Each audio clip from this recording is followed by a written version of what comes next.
Data scientists often rely on SQL to manipulate and analyze data stored in relational database. So today we will introduce you to two methods for working with SQL in Google Colab, which is a powerful cloud-based Jupyter notebook environment. So let's get started with method 1. Here we are using SQLite database.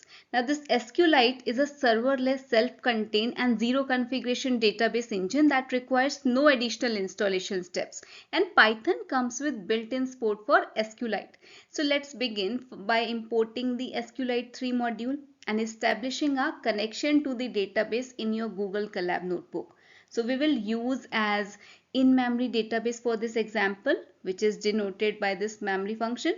Now SQLite is memory database are stored in memory rather than on disk, and we use the SQLite database library to create a table called students with columns for name, age and weight. We can then insert data into our students table using standard SQL insert syntax. Now that we have a database, we can query it using SQL. We will select all the records from the students table and then fetch all results from the execution to print the output. Now this method allows you to execute SQL queries and manipulate data without the need for a separation database installation. You can now use this approach to work with SQL in your data analysis project within Google Colab. Now comes the second method, which is using magic commands. In this method 2, we will use the SQL magic command in Google Colab to write SQL queries within the notebook.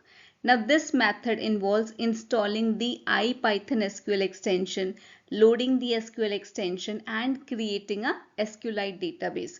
So once you have set up the environment, you can write SQL queries using %SQL or $%SQL magic commands. So here is a step-by-step guide with code.